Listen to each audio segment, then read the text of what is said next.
right, guys, we're going live. Welcome, everybody. Happy Guys, join us over on Friday. We are here for another edition of YouTube Live with Mr. David Green himself.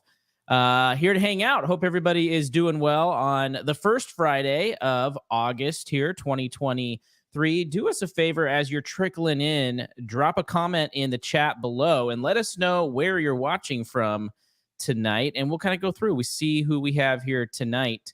We got Matthew from Richmond, Virginia. Welcome. Chris Figueroa, a Spartan Leaguer, says, David. That's a lot of Davids. Good to see you here, Chris. As always, you're a good man. Michelle from sunny Florida, what's going on? D Nugget just came from the IG Live. Glad you're here. Hit that subscribe button for us while you're here. Samantha from Denver, what's going on? Vera from Orange County, California. Tara, our girl from Pennsylvania. It must be really hot there. I think you're melting. Let's see. Vanessa from Central New Jersey, what's going on? Sal the Pal says, yo. Clifford, you're also here from Instagram. Welcome. Make sure you hit that subscribe button, man. And yeah, let's definitely make this thing happen. Miriam and Moore says YouTube. Cool. Watching from YouTube. Glad to hear that. Aaron from Austin. Let's see who else we got. Ken, always watching from Tampa, Germany. Cool, man. Thanks for joining in, Hector. Do you live there or are you traveling? Let us know. Chris from Massachusetts. That's pretty funny. I like that. I haven't heard that before. Let's see. Wendy says, spending her Friday night with David from Annapolis, Maryland. That's a cool place. Let's see. Jimmy, our man. What's up, fellas? Good to see you as always. We got Miriam from Birmingham, Alabama. Clifford from New Jersey.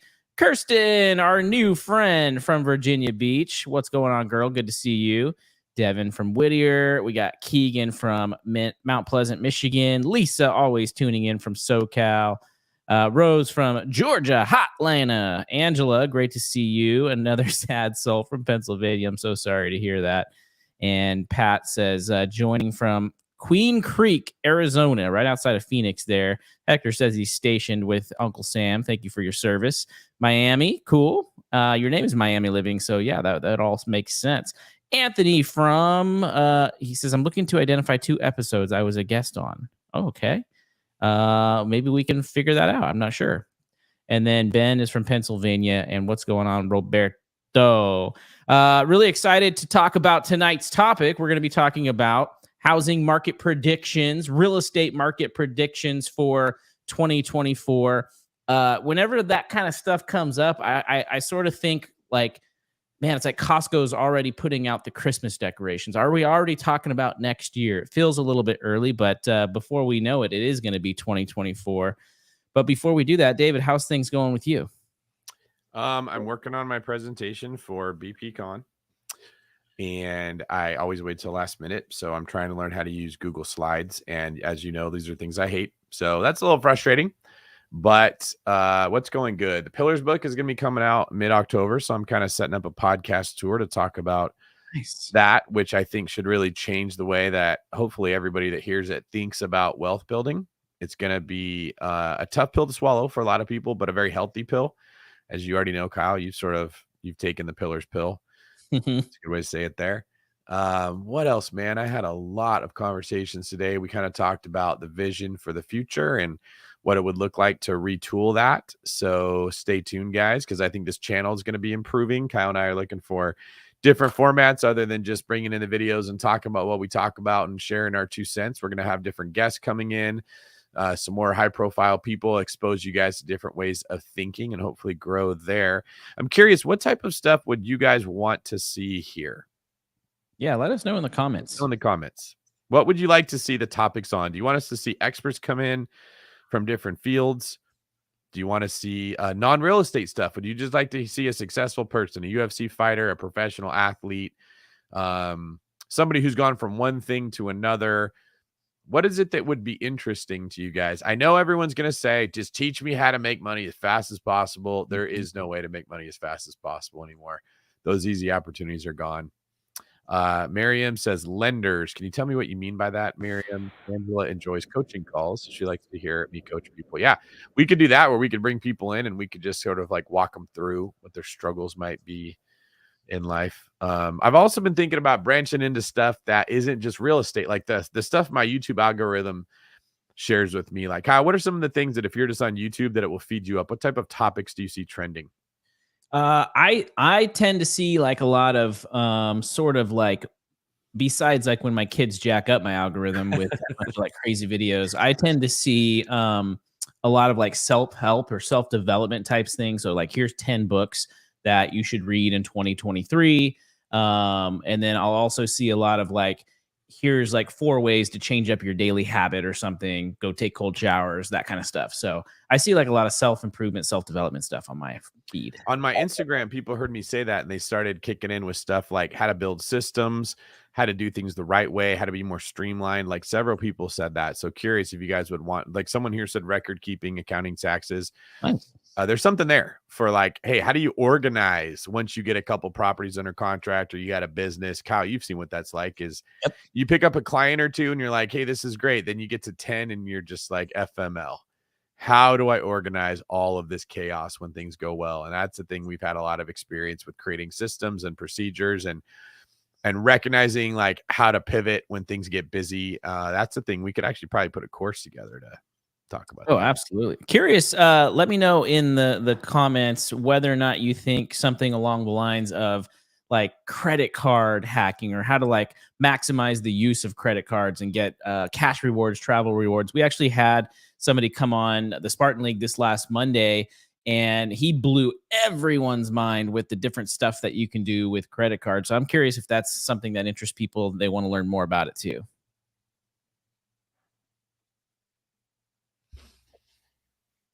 A firm. Got to get your brother Dana White, president of UFC. Yeah, he does look like me. He might be a tough guest to get on here. But what were some of the things you could share about the credit card hacking for if somebody wants to join Spartan League, what they would be getting? So the interesting thing was, and the best part was, he says, listen, the only reason you try to get the points and all that kind of stuff is if you want to hack the system in a sense. So you do not do it if you cannot pay it off every single month. It doesn't make sense. But the gentleman that we had come in, I think he had like 30 some credit cards between him and his wife.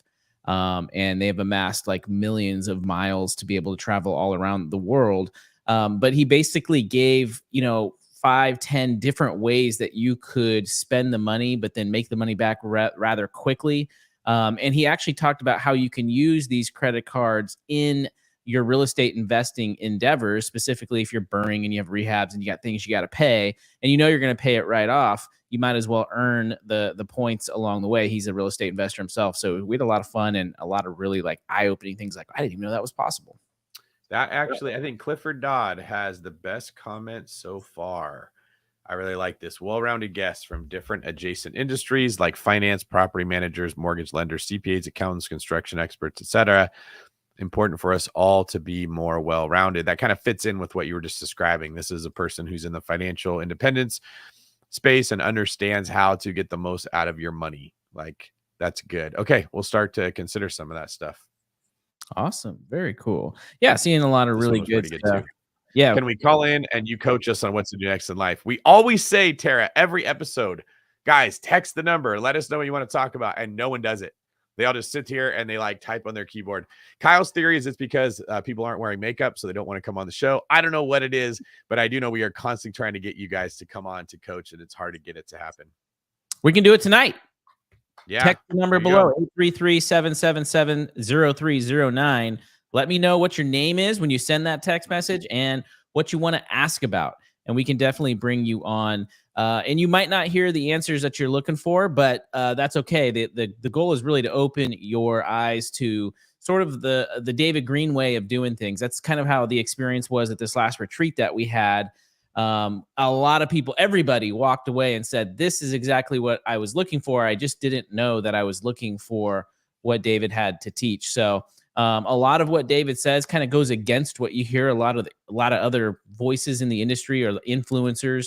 And I liked what Clifford said. He said, well-rounded. And that's very much the way that David looks to approach real estate and business in general is looking at it from a concrete perspective, as opposed to just like, hey, let's just try to make as much money as we can. You know what I've thought about, Kyle, when it comes to being successful at something?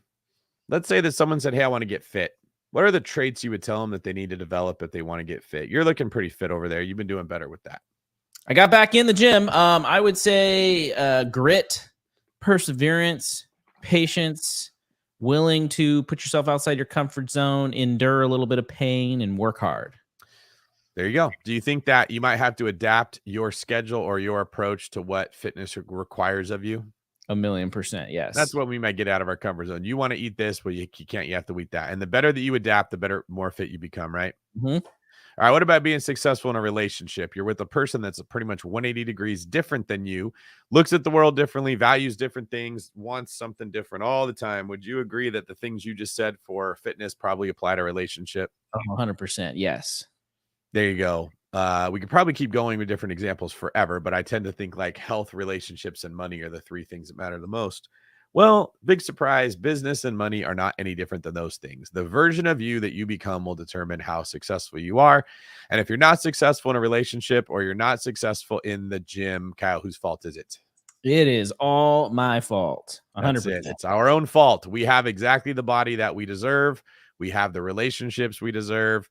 If we're not getting what we want, it means that we did not become the kind of person that would get that stuff. So as we are learning about real estate, everybody keep this in mind. You will not ever find a strategy that no one else knows about that makes you an instant millionaire super easy and quick. And that is what influencers rely on to sell you on $10,000, $40,000 courses, telling you they can teach you something that nobody else can. It does not exist. And the people that are here that have taken those courses that have not succeeded can attest to that.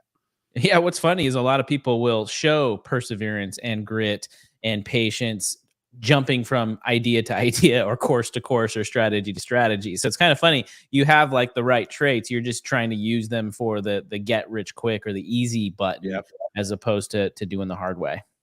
I like what Aaron Alexander said. He wants us to take questions from viewers and respond like Theo Vaughn does on About This Weekend.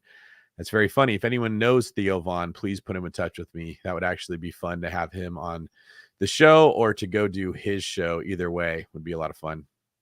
So tell me, how does that work? Because I've never really seen what Theo Vaughn does. So it would be someone would email Kyle and say, hey, Kyle, here's like a 30-second question, a minute and a half question, kind of like how the Seeing Green format is. Mm-hmm. And they'd have a question about real estate, about life, about dating, about whatever, my beard. And then we play the question, and then you and I respond to what the person said. And then you say gang, gang at the end, because apparently that's a funny thing to say. I was going to say, is there going to need to be like a little bit of comedy involved too? Is that Theo Vaughn is one of the funniest humans on the planet. He's good. Nice. Cool. I'm already seeing some of your guys' messages come through. So thank you for that. Again, you can text the number below if you want to see if you can try to get on tonight and tell us about what's going on. But as those start to flow in and we kind of work through them, we're going to be talking a little bit about housing market predictions for 2024. As a lot of you guys have seen, that the feds have increased the rates once again, not the feds, but the Fed, the difference between the S there. So we got a couple videos that we're going to be jumping in and reviewing tonight and giving our 2 cents on. But before we do, David, what's kind of the general consensus you're starting to see? Are you kind of feeling like there's going to be any kind of slowdown happening here with the housing market, or do you feel like it's just going to remain on fire the way it seems like it has been the last 4 months? I mean, the only thing that would really cause it to slow down would be if less people were interested in buying houses. Mm-hmm. And if we did have less people interested, that still doesn't mean prices will drop. We might just see less transactions. So I do think that there is a chance that the velocity of transactions could decrease, but I don't think that the price of the assets themselves will decrease because there's still a lot of demand out there for them. You just won't see transactions changing hands as much. Fair enough. Absolutely. All right. So here's what we're going to do. We're going to jump right into it right now and watch this video. It's about 16 minutes long. So David, if you need me to hit pause, just let me know. Otherwise, let's kick it off.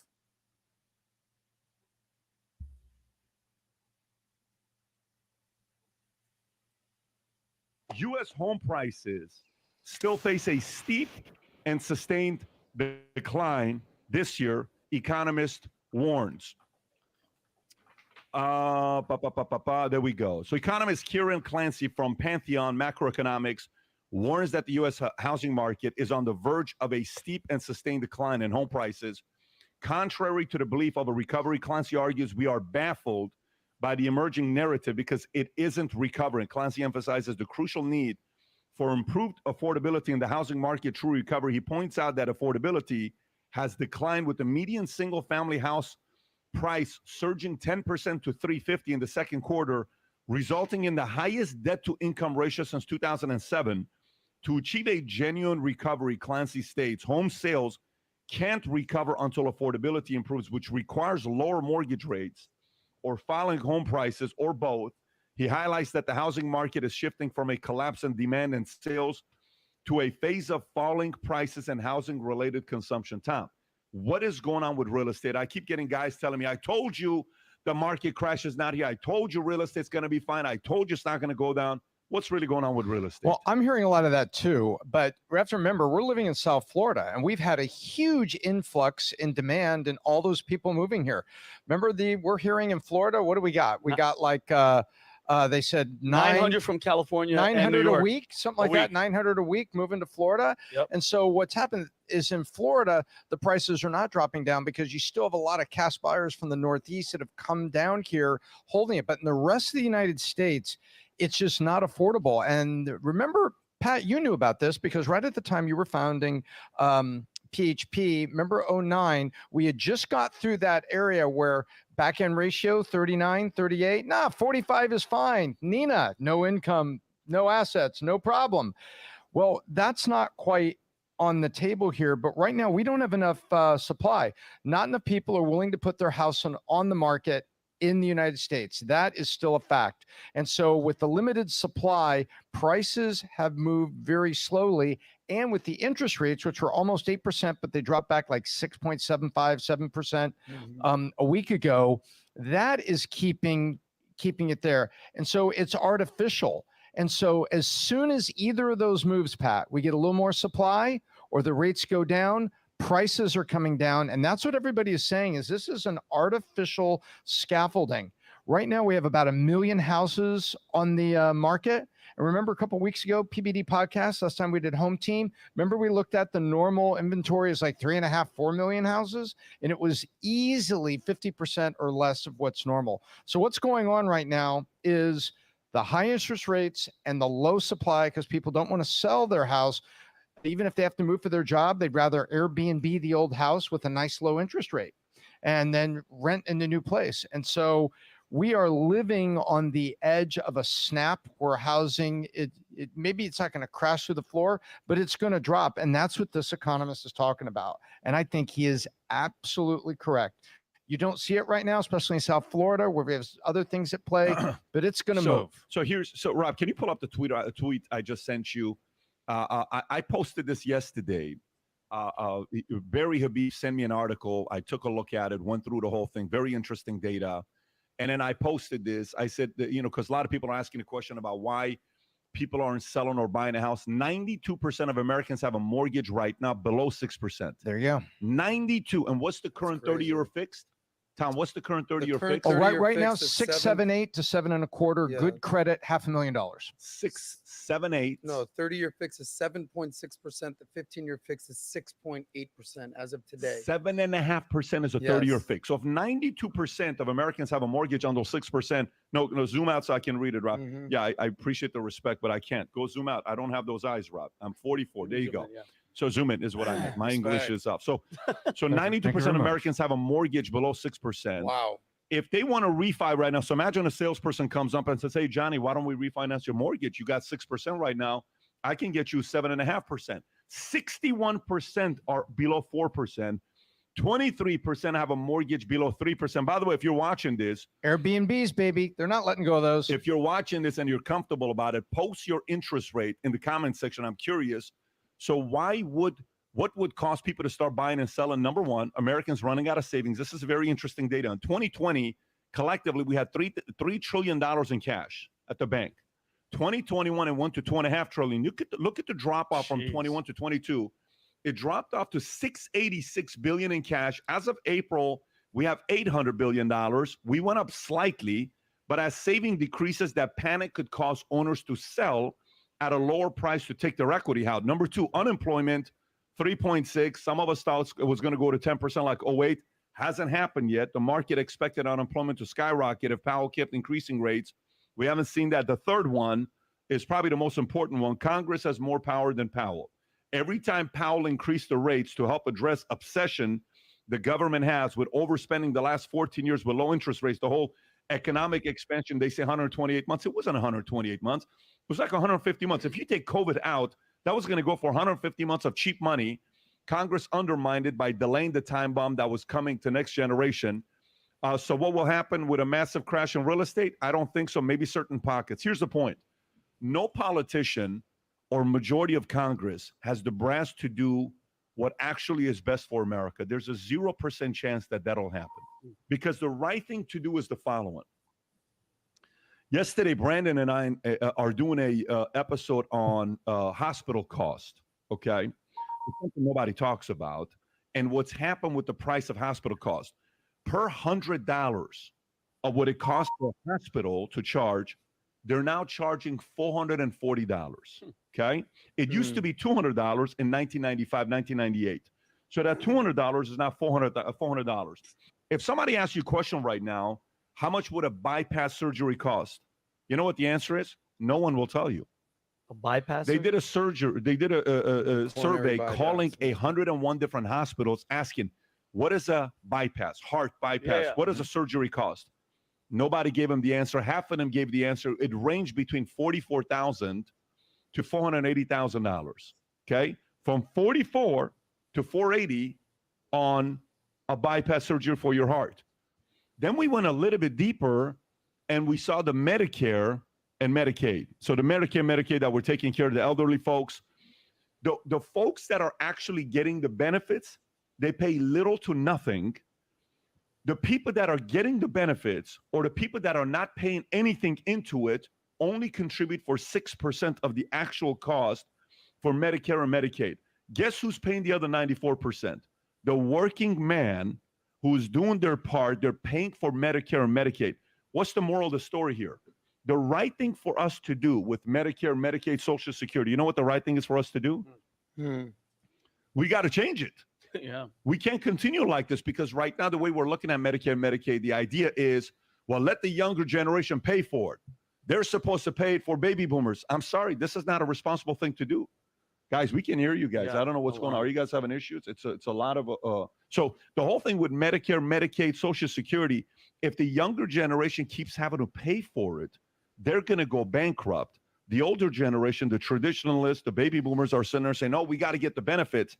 But why isn't anybody wanting to change the benefits of Medicare, Medicaid? Ain't nobody going to get reelected. Nobody going to get reelected. Correct. What does this have to do with interest rates? Same exact thing. The right thing for us to do right now is to keep the rates high for a long time, have a small little market correction happen, but that's not going to get anybody to get reelected. We have to print more money and put it in the bank, and we have to print more money to put in the economy, and people are sitting there saying, forget about what Powell is doing. So my thoughts on what's going to happen with real estate is we may see a small little adjustment here and there in different, pockets of America. Tom, I don't necessarily see a big crash coming with real estate anytime soon. No, I see the drop in pockets. You summarized it there. And that's why I talked about Yeah. South Florida has got some things here because of the massive demand and the number of people here. I don't see it moving a lot in South Florida, but there are already markets where it is moving, and it's the markets where the underlying structure is also there. People moving out of San Diego, people moving out of California. It's interesting that you bring up the Medicare and the Medicaid, entitlement programs. Obviously, the big debate over the last decades have been the Social Security. Do we extend the age? Do we extend the age limits? You see what's going on in France right now with all the protests.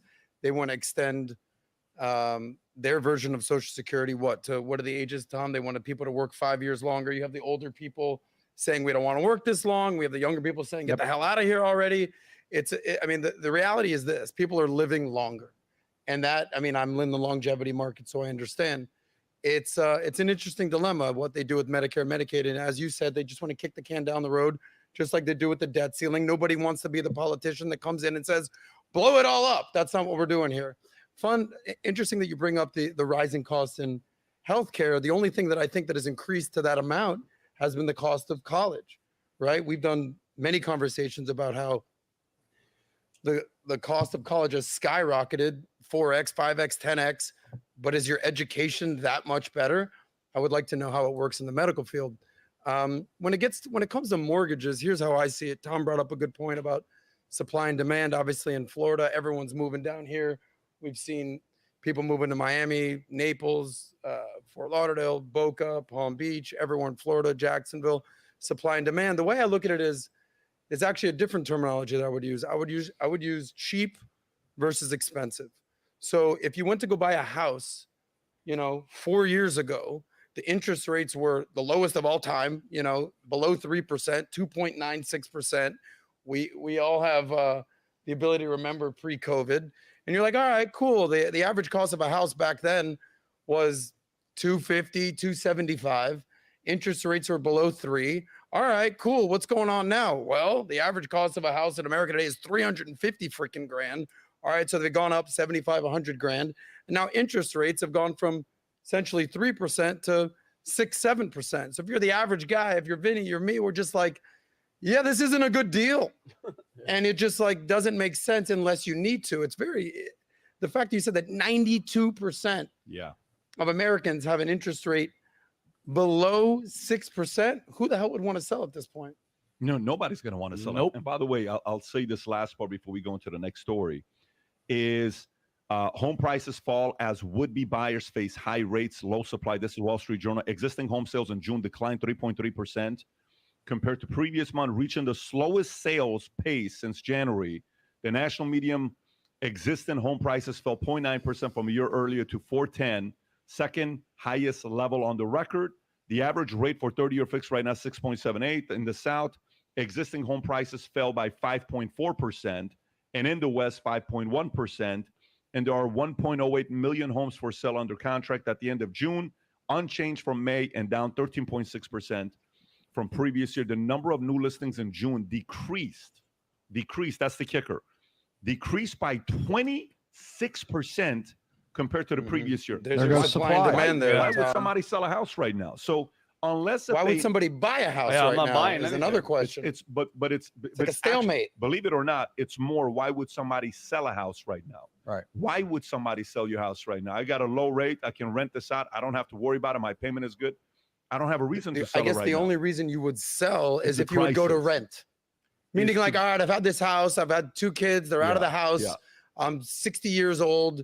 I no longer need a 4-bedroom house. Me and my wife will go get a little 2-bedroom condo. Income needs to increase. We'll take the $1 million bucks and go. What's that? Increase needs to, income needs to increase for it to make sense. People are not making more money. It's not like all of a sudden your income's going to go up 25% a year. Pause that, Kyle. It's going to happen. So what's going to happen? Only the people that can afford can buy. Mm-hmm.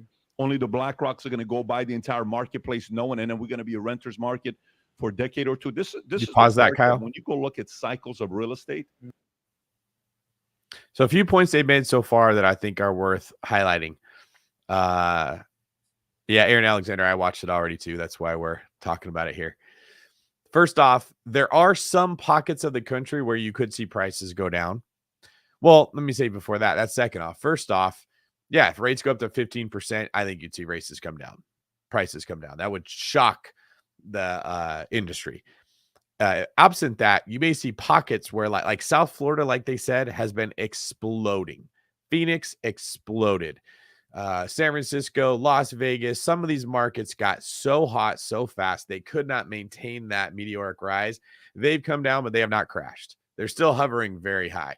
But most markets that didn't explode like that have still continually trended upwards, which is why real estate as a whole is not doing bad. I think Patrick is making a deeper point that I wish that they had gotten into. I think he just got a hard time getting buy-in from all of the like Adam and the biz doc who don't quite understand economics at the level he does. There is a serious problem with prices of everything going up, but wages not keeping up with it. Mm-hmm. This is something we've been talking about a lot. There needs to be a sense of urgency. It's why I've given up on this idea of quitting your job and living off cash flow. And I'm telling everyone, keep your job, work harder at your job, or Start a business. This is not the time to get discouraged. This is not the time to say, well, I tried and I failed and I'm not going to try anymore. Lick your wounds, recover, get back in the game and go do it again, because everything is going to continually get more expensive. They are not going to stop inflation by raising rates. I really don't believe that. You have to make more money. You have to make more money. It is urgent right now. You're on an escalator that is going down as you're just standing here and you don't realize it. You think you're safe, but you're not safe. Everything's becoming expensive. If someone, actually, I talked to someone who said that they got a 12% pay decrease to their job last week. Wow. They got a 12% pay cut and they were crushed. Who wouldn't be crushed? Like if your W-2 worker or boss came in, Kyle, and told you you're getting a 12% pay reduction, that's horrible. Right? I'm looking for But another job. you'd be looking for another job or a second job or something. You would feel a sense of urgency. I better go do something. Well, everything that you're buying has gone up by more than 12%. Cars are up way more than 12%. Gas is up more than 12%.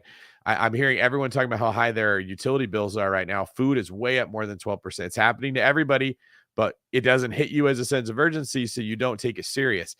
If you guys can hear me saying anything right now, it's get rid of this dream that I don't have to work. I'm investing to get out of the rat race. No, you are investing to stay ahead of the floodwaters that are rising. You've got to climb the mountain because the floodwaters are coming up underneath us, and the people that don't climb are going to drown. Working harder, starting a business, improving yourself, putting your money in real estate is no longer a thing you do to get ahead. It is a thing you do to not fall behind.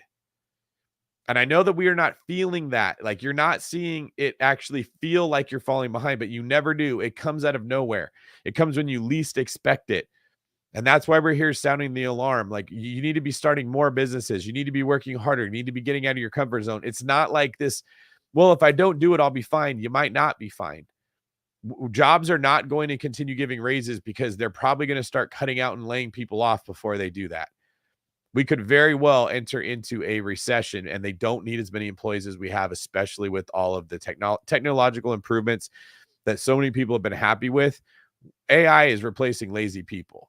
We asked for it, right? Like Kyle, you can be honest, in your real estate business, if you had to pick the part that was hardest, analyzing the deals, learning the contracts, showing the homes, learning the language, learning the psychology, getting the license, all the stuff together, and then working with people, which has been the most difficult part in your business? Communication, working with people, always. It's people. It's the people that worked under you and the people that are your clients, right? People are what makes business hard. Yep. It's in our world, it is rarely ever knowledge. We don't know what we're supposed to do. It's people. And people are what are going to get themselves replaced. And that means us listening, us people have worked our way out of a job in many cases, and there needs to be a sense of urgency. And Patrick's kind of hitting that. We're going to look back at this 3 years from now and be like, man, they warned us. Just like 3 years ago when I was telling people you need to buy real estate in the middle of COVID, and they didn't. And now everyone here is like, man, there's nothing to buy. I'm glad I warned you. This is going to be the next thing. Okay. Right now, the problem is like, oh, I have to work. I can't get out of my job with passive income. I feel sorry for myself. Well, 3 years ago, you felt sorry for yourself because the return was only 20%. And 6 years ago, you felt sorry for yourself because the return was only 20% and you couldn't buy equity. You couldn't buy below market. There's always a thing to feel sorry for, but it can get worse. The next wave is going to be, oh, damn, I'm living paycheck to paycheck and I have a good job. How did it get to be this bad? I'm kind of curious. The comments are pretty quiet right now, and I feel like you just dropped a huge bomb. Let us know in the comments, like if you agree with this, if you disagree with it, and also, we got about 80 people here watching. I feel like a lot of people need to hear what David's talking about. What do you think that more people should be aware of this, or kind of awaken to this idea? Because a lot of people are just sleeping to it, in my opinion. What did Clifford say there, David? He said inflation is way higher than they want to admit, especially as the dollar will face outside competition from BRIC as the world's premier uncontested reserve currency. I don't think we're at the point yet where the dollar is going to be replaced, but we are trending that way. And Kyle, as a person who understands competition just like me, when you're the backup point guard and you're getting better every day and you're hungry and the guy in front of you is getting worse every day, Maybe they're getting older. Maybe they're getting lazy. Maybe like you can recognize your skills are starting to improve. You feel really good when you're in that position, right? You're like, I'm not there yet. Right on I'm his gonna, heel. Yep. I'm gonna get there, and it feels good. Okay. When you're the person who's got the spot and you see the person coming after you, it feels pretty bad, right? Yep. Oh yeah, you don't like that feeling at all. And that motivates you to work harder, right? Yep. That is why I fear is that the people listening to this video, whether they're live or it's already been posted, do not understand that there's a person coming behind you to take your position. Mhm. That's what Brick is doing. Okay. AI is that person coming behind you to take that position. If you did, I would not be the only guy working 14-hour days right now. Right. Yeah. You would know it, because the attitude when I talk to an employee wouldn't be like, oh man, it's another thing I have to do. It'd be like, oh great, another thing I get to do because I still have a job and I don't want someone to pass me. I can tell from someone's attitude whether they understand that someone's going to take their position or whether they think they're safe. I remember Steve Starkey made the team his junior year because he shot the lights out in practice. I've never seen a human being shoot that well for a 2-week period. To this day, maybe in the history of basketball, there's never been a person that had a better 2-week period. He could not miss for all of tryouts. And then he was not nearly that good in the season. It was like he was a good shooter, but he was not like that, right? And he couldn't play defense, everything else. And then he wasn't there senior year going into summer league, right? So he missed all of summer league. He was like out of town. I never saw him. And like summer league's coming up, and I remember running into him at like a grocery store, and I was like, "Oh, dude, where you been?" He's whatever he was doing, and I was like, "Yeah, we're having tryouts, coming up pretty soon." He's like, "I'm gonna be there," and I was like, "Are you nervous?" And he goes, "All I know is I got my spot locked down," right? Like he was talking himself into how he had it because he didn't want to feel like nervous. Yeah. First off, don't ever say the words "all I know is." It never ever works because No. you just sound stupid. You're literally admitting you don't know anything. And the thing that you're saying, all I know is usually not true. I don't know that I've ever heard a sentence start with all I know is, and then the sentence was true. It's usually like what I wish was the case, right? Yep. All I know is I got my spot. All I know is I'm going to be there. Like, no, you don't. Someone could take it. Anyway, he got cut and was shocked that he made the team as a junior. There's only 4 of us on the whole team as juniors. The rest was seniors. And then going into the next year, he got replaced.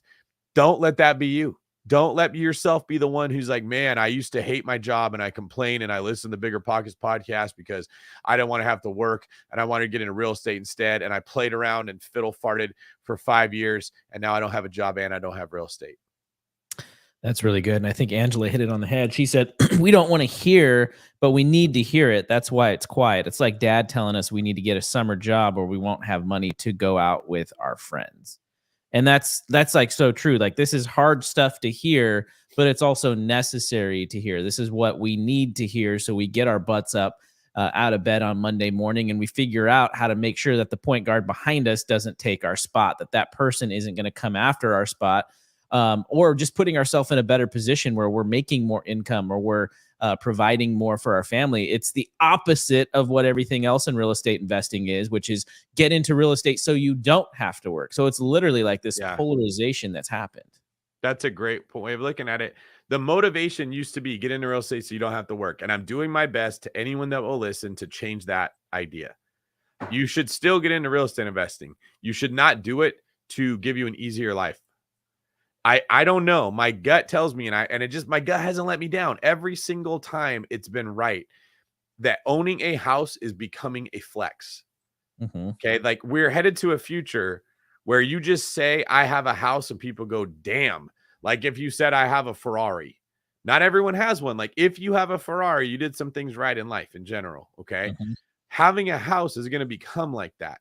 Telling someone like you're saying we own our home is going to be a status symbol. Like you hear Adam on the Bigger Pockets, the Valuetainment podcast we're just listening to. God bless him. Cool guy. He does not know about real estate. We've talked several times. I was on his show. You guys can go look me up on the Valuetainment with Adam talking about stuff. Adam doesn't get real estate. He was just saying, who would freaking buy a house right now? He still thinks prices are coming down. He doesn't understand how real estate works. It's not his fault. He's not an RE guy. It's hard to see how prices could ever come down. And Kyle, you heard me say this the other day on one of our calls when our own agents were talking about this.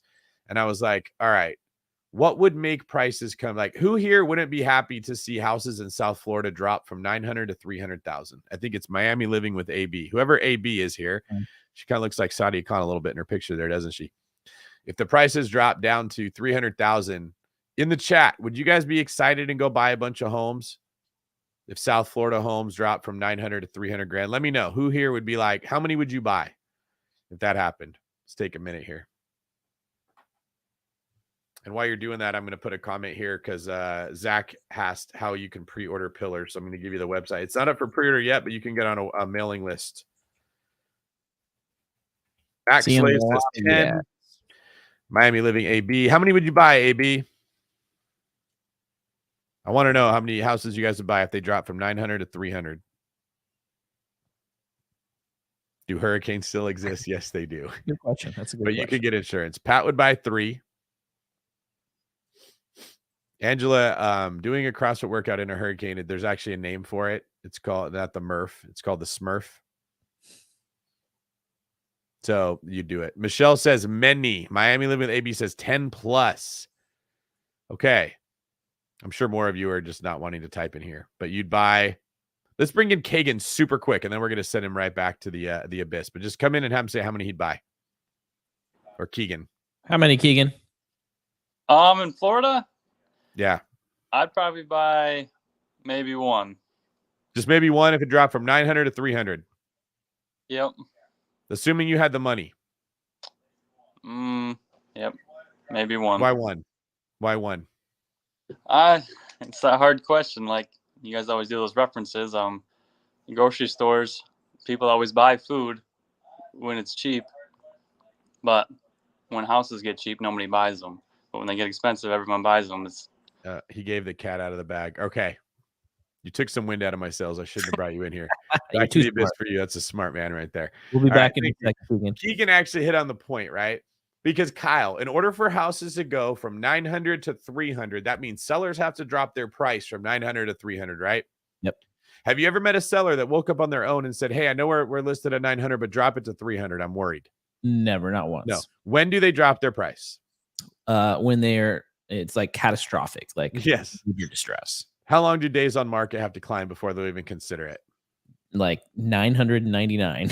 Yeah. Like you got to, your days on market has to go up really high before you can even have a conversation. Like 3 months, probably minimum before they'll drop it much at all. Right. To drop it to a third of the price, it's got to sit there for like 3 years or something. Okay.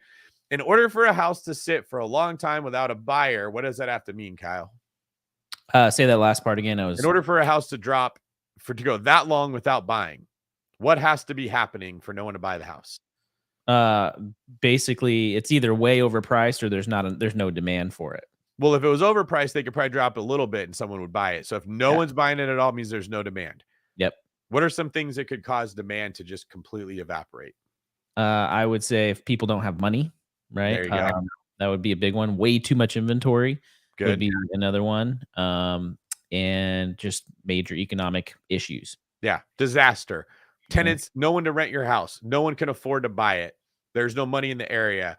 They built 10 times more homes and it's just saturated with supply. So now homes are not valuable anymore because they're everywhere. God, like some nuclear event that just contaminated the area. Okay. Like in order for houses to drop, like everyone here keeps saying, I'm waiting for the crash. I'm waiting for the crash. They're all getting excited about it. The only time for that could happen is you don't want to buy the house either, like Keegan said. Mm-hmm. I wanted to kind of get into your heads how insane it sounds when people say, I'm waiting for the crash. Because you're not. Because for a crash to happen, you'd be a fool to jump in and buy those houses. Unless you've got $1 million in reserves and you can wait for 10 years for the market to turn around, or you know something other people don't know. You've got some in that other people don't have. Like you have a bunch of friends who can pay you rent in Bitcoin. And like, I don't know, there's got to be something that you have that other people don't have. So we're not going to see prices completely collapse. Right. And I appreciate everybody in the here when they said when they go down to 900, they'd buy a bunch of them, because their assumption was like, well, for it to drop in price, other people don't see something that I see, but it's not that. You won't get anything if the prices go down. So what is it about our minds that keep thinking if we wait to take action, if we wait to get involved, if we wait for something to change in the market that's easier, then we'll go do it? You won't. All right. That's all I had to I say. love that. That's a great point. I mean, that's your point of the whole thing is we all keep waiting for things to get easier, right? And that's really the whole key. That's the whole point of this little exercise that you're taking people through is like, we just are waiting for things to get easier. It's like, for me, I took a little time off from the gym and I knew I needed to get back in. Right. And I'm like, well, I'll do it when. No, I just need to go do it now. Like, it's going to be hard in the future. It's going to be hard now. Let's just do it now. Get it over with. Get the soreness over with. Get myself back in the gym and do it, because there's no good time to do it. I think that's the key of what you're saying is like, don't wait for things to get easier or better, because they're probably not. If anything, they're going to get worse. So you might as well be prepared for that. That's exactly right. You want to finish the video? Let's finish the video, and then we got a few people here who are going to come in and chat with us. So here we go. Just a couple minutes left here. The last however many decades, there are many seasons where we went through a decade of being a renter's market. People just didn't want to buy. There are many decades where we're like, yeah, I'm good. I don't need to buy. Why would I buy? I'll go renter. And then all of a sudden, boom, it became buyer's market. And then again, seller's market, and then renter's market. So it's either a seller's market, it's a buyer's market, or it's a renter's market. Today, it's none of the above except for renting. What is it today? No, it's probably renting today. What are you going to do to buy? There's no reason to buy today, because it's not like you're going to, long-term real estate's going to do fine. It's a non-duplicatable asset. You can increase your net worth. But Tom, you look like you were dying to say something. Yeah, the last item on this cycle is being complicated by the impact of Airbnb, because people are able to rent houses that have low interest rates. And I was reading, it only takes about 9 rental days a month to cover the house. So if my job forced me to move from Bedminster, New Jersey to Raleigh, North Carolina, because that's where I had to find the job. And with COVID and everything, I had to work. And so I moved. And I don't sell my house in Bedminster. All I have to do is get 8 Airbnb nights out of it, and I can cover that 3% mortgage. That situation and the platform Airbnb did not exist in 08 or 9 or in 12, 14 the way it does. Very good point. So sellers that reduces have more the supply. options. Sellers have more options that I'm like, I don't need to sell it right now. So Airbnb is indirectly impacting a market where realtors don't have enough supply to sell. By the way, realtors must not like Airbnb, or would a great realtor sell a house saying, look, well, if it doesn't work out, just put it on Airbnb, you're going to be fine. So maybe there's a different way of selling it today. Hey. All right. There we go. What do you think about that, Kyle? I remember I was in Florida at our retreat listening to this in our room. I remember now hearing that part. Yeah, the Airbnb part's kind of interesting because you can't Airbnb every single house. And if anything, more counties and municipalities are cracking down on your ability to Airbnb your house. So it's not an option for your everyday, mom and pop or just regular homeowner where it's like, yeah, I'll just Airbnb instead of selling. So it's a little bit of an over exaggeration. What were your thoughts when you heard it? I think they're hitting it correctly because they are focusing on supply and not just demand. It's like, it's a pattern I picked up when people talk about business. They're usually focused on demand.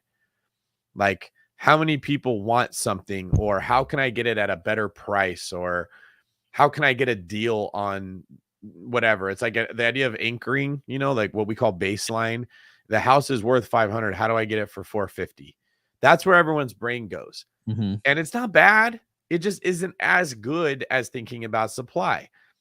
After being in business for over a decade, my brain goes to how many other people are doing this. How many other of these assets are there? Yeah.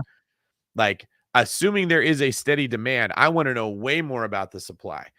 Why do Lamborghinis not go down in value? Why do Ferraris not go down in value? Why do diamonds not go down in value? Why do baseball cards, if they're rare, they don't, like, it's literally the rarity that makes the baseball card worth more. Like, that is where the intelligent mind thinks about, how do I buy something that there are not a lot of, because it will go up in value. But at the time you buy it, it feels expensive. That's the problem. When you bought that Ken Griffey Jr. rookie card or whatever it was, it felt like it was expensive. When you bought the Ferrari, it felt expensive. Everything with constricted supply feels expensive. When people bought into the 90210 zip code 20 years ago, it felt expensive. It doesn't feel expensive at that price right now. And Patrick's getting into that. He's like, that's what renters, they have to rent because there's where are you going to go? There's not enough of the product out there. And then understanding supply, like, well, more people are putting their house up as Airbnbs, right? Owning the house itself becomes valuable.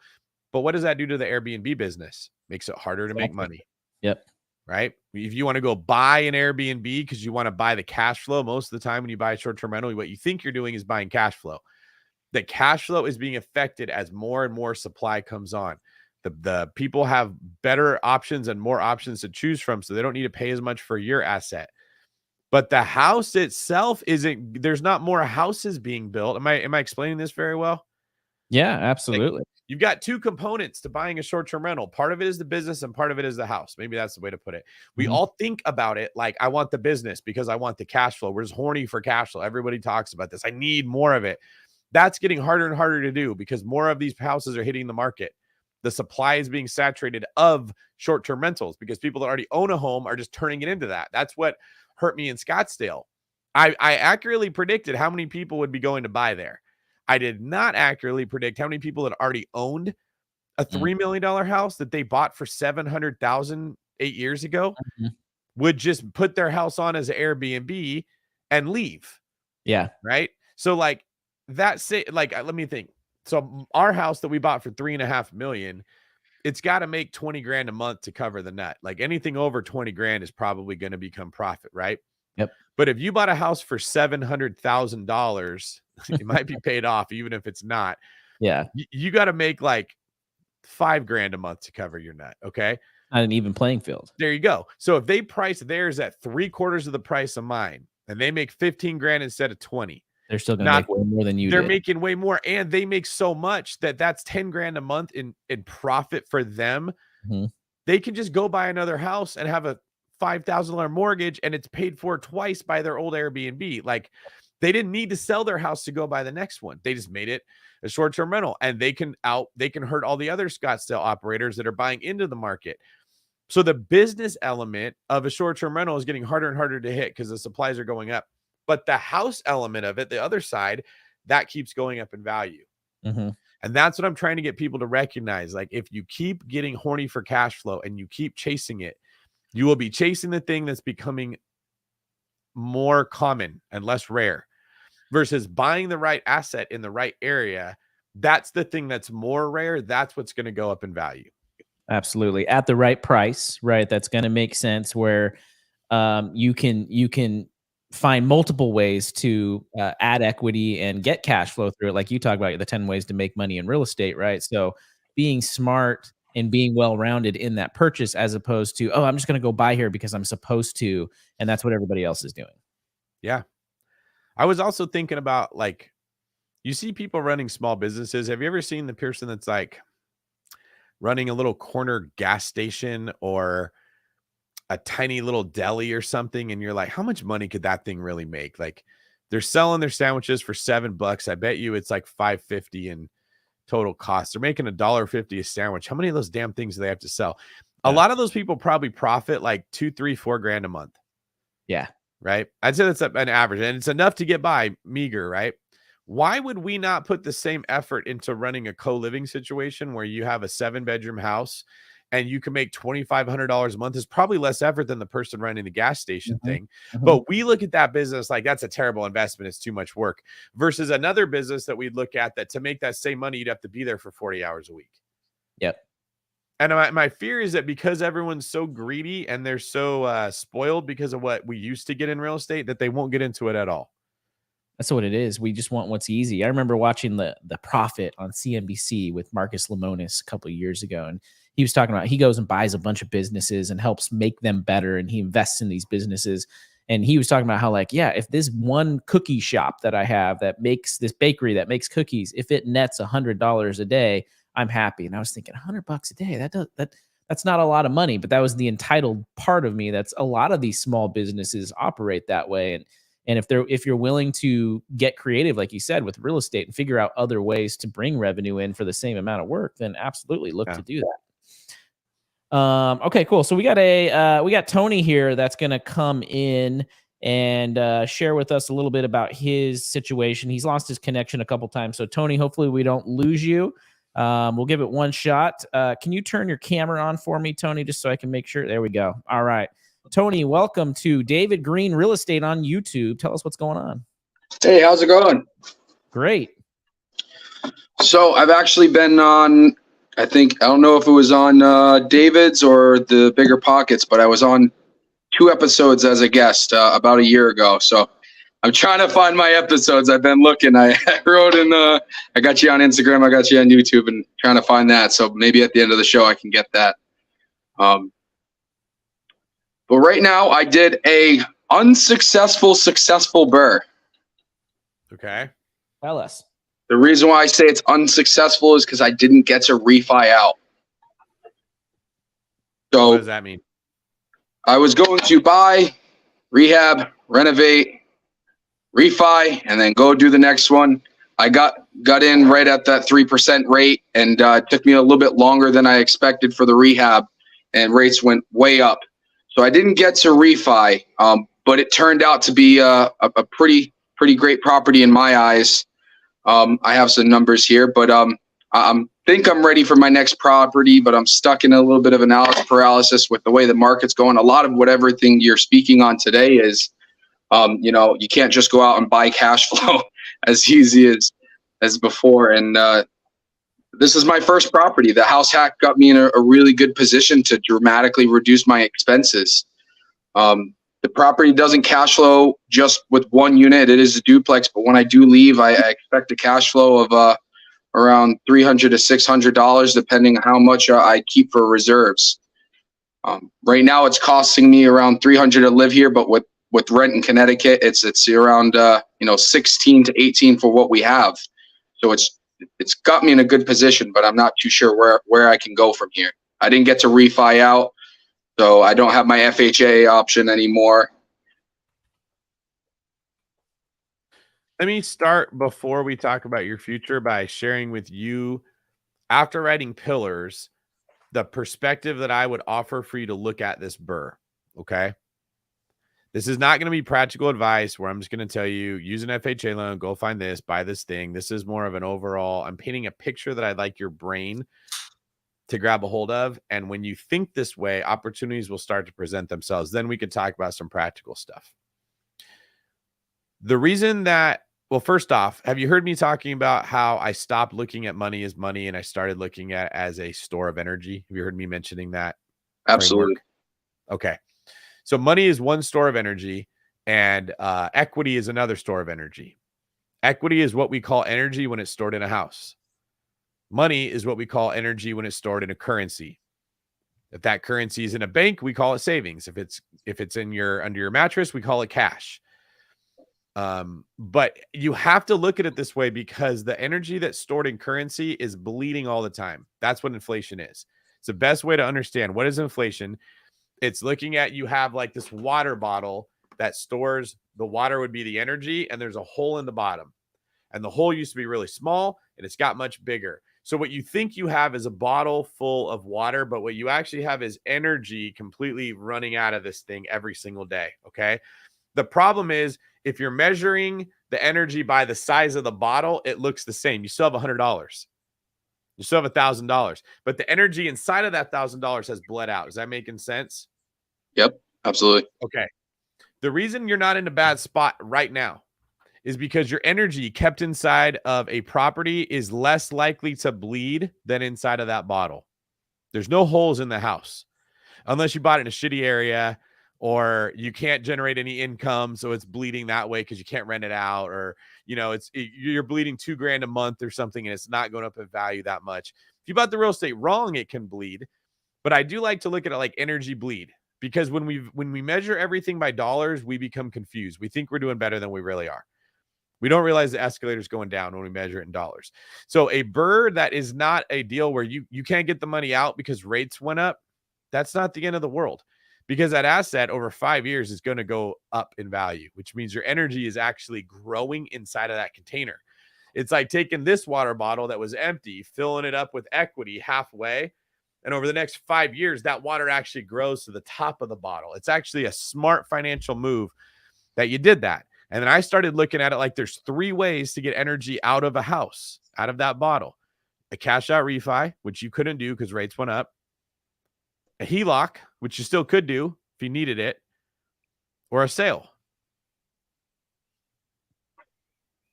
If I wanted to get the energy out of this bottle and put it into this one, which is selling a house to put it in another one, I would spill some of that water, right? Well, I can avoid the spillage, or at least a lot of the spillage, by doing a 1031. That's a tool we use to avoid spilling. But there's still going to be commissions. There's still going to be closing costs. So anytime there's a transfer of energy, there's always an inefficiency that happens. This is one of the reasons why I think you should buy real estate in the best locations, because when you go buy it, you're transferring your cash into the house. You're going to have closing costs. You're going to have rehab costs. You're going to have like get ready stuff. You're going to have taxes you have to pay up front.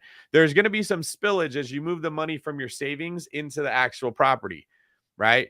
You put $200,000 down, but you have to actually send the bank $230 because you got to pay for all the closing costs or whatever the case would be. The idea is to minimize that as much as we can. So on your BRRRR, I don't think that's bad. I have BRRRRs myself where I'm not pulling the energy out of it. I'm leaving it in that asset because I don't need the energy right now. I've got other energy already in my bank account and I got more than I need.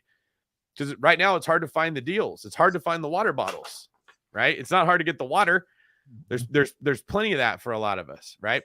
So I like this because it helps you understand what's your problem. Are you having a hard time finding water bottles, or do you not have enough water? If your problem is you got no money, so you have no water, we don't need to even be talking about how to find a water bottle right now. How do you start a business? How do you work more hours? How do you fix that problem? Get some water there, right? Then we talk about, well, what bottle should we put it in? So considering that background, tell me as you're thinking about what your next steps are, where your mind goes. Already, I would absolutely agree. That's why I said the unsuccessful, successful BRRRR, because all the pros that you said, I absolutely see. So my worry is that I have this water bottle and it's bleeding out. You know, inflation's going crazy right now. I really haven't touched any of the rental money that I've gotten. It's just stored in the bank account. So, I mean, have around 30,000 saved up just from rental, not even touching my bank. So I have the backup reserves for the house. And now my worry is inflation's coming up. I'm bleeding out from the bottom. And I see it every day. Medical expenses are getting higher. Food's getting higher. Utilities are getting higher. And I've been taking that advice from the day I bought my house till to now. So about 3 years, I've gotten a promotion at my job every year. I go in and try to do that 110% that you talk about to increase my money coming in every year. But there always comes a point, if it's not a scalable, not a sales job, where you kind of hit that peak. I'm right at that ceiling, and now I'm looking for other areas that are uncomfortable for me to break through that ceiling to earn more. But earning more isn't, I don't feel like that's defensive enough. Inflation, like you said, we printed out the most money we have in the last 3 years now, and it's only a matter of time where we go into hyperinflation. The way I see it, we're just at the bottom now. It's slowly coming out. People are just starting to realize stuff are getting more expensive. They're selling their cars back to the dealership. So now I'm looking to store the energy that I have in my bottles now that's sitting in my bank, not doing anything, but also identify, what's a safe cushion that's liquid for myself that I don't be too risky. And is that bottle real estate still? Is it something where I got to put it in gold and fight inflation? But you put it in gold, that's not offensive. I'm not storing that loan pay down of a normal $300,000 property over 30 years, and I could keep doing that every year, the stack type of method. And then the house hack has done so good for me that me and my wife, we want to go to a better area. You talk about location. I bought in around a D neighborhood. I would say a C- because I'm on that border where it could get a lot worse, but you're starting to be good. So I don't have a problem with renters. It's just not a high appreciating area. So cash flow comes in a little bit, keeps the property steady. If I leave, it will be cash flow. But the next is, what do I do now? I'm stuck. I have some money building up in the bank on this side. I have some money building up in the bank for the house. I'm increasing, being offensive with my job, but I don't want to stop. You know, everybody goes, I wish I bought it 15 years ago. Well, I don't want to wait 15 years and be that guy. What are you doing for work right now? Actually a quality supervisor. So I work for one of the world's largest rail manufacturers in the world. I started as an assembler, building the cars. I climbed my way up to be an inspector, a lead, and now I'm supervising the entire plant. And now I'm moving towards being a continuous improvement engineer. I go into each of these positions and I've provided so much value add that I turn the team around. And that's what I've done in different sections of the company. And that's allowed me to move up just by showing my worth in that area. So now that's really my love now, is finding these areas that are underperforming and building them up. It's what I did with the rental. It was an underperforming asset. It was it was destroyed hoarder house that I turned around to live in. And then at the job, they put me in the areas, they call me the mushroom. I'm put in the dark, fed dirt, and I grow from there. Yeah. You don't mention the other part of that? Yeah, I was go ahead. You're trying to keep it clean for the algorithm on YouTube. Yeah, I don't want to get nobody demonetized. I figured you put that catch in on. the comments. Yeah. I don't know. Kyle, are we monetized? Do we know? That's funny. I think He's we worried are, about but it's like I pennies. think we have to figure out that Google AdSense thing. I think we got kicked off of that program. Absolutely. And I've just done it, and I keep doing it. Now being the supervisor, that area of quality was underperforming. They didn't have a team. I'm coming in, restructuring it. I'm putting systems in so we can be more automated as a team and less meetings, and it's awesome. So I'm minding their business, not my own. But at the same time, you mentioned sometimes your W-2, if you're skilled in that, that's what's bringing your money. You don't want to walk away from that. And I'm not willing to walk away from it because, like, of where we are, it brings in, fairly decent money, and I do see some areas to grow. What do you mind sharing in general how much you're making a year at that place? Doesn't have to be specific. Oh yeah, around 90,000. All right. If you were to start a business related to real estate, what type of business would you start? I would either do property management, or I don't really want to do that, or I would do home inspection. I mean, I work in quality now. So being an inspector for rail cars, I could use the same systems for home inspections. Okay. But then property management is just building those subsystems and putting them in place, which is fine. It's just, it's just give or take of what's cooler. Give me an idea of what you'd be passionate about doing. That's what I'm stuck at. I've worked so much W-2 hitting this duplex. I don't mind managing tenants, but it's not the love of my life. I really just like the whole buy, put a plan together, fix it, put it in place. I'd like the idea of working with newer investors and then structuring themselves so they can be more automated. I work in a city where a lot of people buy duplexes. They're not interested in real estate, but it's just a good idea for them. And they don't know how to manage their tenants. They don't know how to stay automated or track their expenses. So I've used apartments.com. I've been in a lot of bigger pockets to be able to automate a lot of my stuff. And helping them out in that area is really cool. I always talk with people at work and help them, get more efficient with their properties. So you're definitely a systems guy. You look Absolutely. for efficiency, right? That was one of the next choices, process quality engineer. So that means you have to find a thing that people need, and a challenge that is not easy, because if it was easy, they wouldn't have a need for you to come in and do it, right? Have you thought about becoming a CPA? I have. I only have my associate's degree. Going to school was like, I always said I wasn't going to go to college, and then I did. It's afforded me, with the associates, where I'm at today, but my worth has always brought me where I needed to go. I mean, even the position I have now, they want bachelor's or a sub-master's and 12 years of experience, but just by effort, they let me in. Yep. So, but I'm trying to think of something that wealthy people need that is hard for them to find, right? Wealthy people frequently need bookkeepers, right? That's one of those things where everyone brings a W-2 mindset into it. That's terrible. They're like, tell me what you want me to do. And then every time they don't know, they want to come back and bug the wealthy person and say, hey, what do you want me to do? What do you want me to do? What do you want me to do? I want you to freaking figure it out. I want you to come and tell me this is what I should do, right? And when you run into problems of like, hey, we're spending a lot of money on something, I want you to go research, how could we make this tax deductible? And then come say how we could structure it, right? Wealthy people have a need for someone that can create business entities, LLCs, S Corps, C Corps, and structure them for them. Like this one owns this one. This now is associated with this bookkeeping account. So if you're someone who understands bookkeeping and you understand taxes to a degree, bro, you're looking at a $500,000 a year business. Tax is absolutely something I've been wanting to dive into. And CPA and what you're talking about, structuring, trust, LLC. I love all of that. I just feel like unless I've done it with myself and I have the LLC and the trust and all the businesses and 40 properties, it's like, who am I to, listen to? Maybe the guy that read the books and know what I'm doing. No, you find a person who has a need for it and you do it for them for free. And you go really slow. You don't bite off more than you could chew. But you put something together for that person and you structure theirs and you learn a lot through that process. You don't go out there and start advertising yourself until you've got a pretty good idea what to do. But there is a strong need for that. And it's all organizational, like what you're saying. You look for ways to make things efficient, right? Like I run into problems all the time with my portfolio where, God, what was the thing today or yesterday?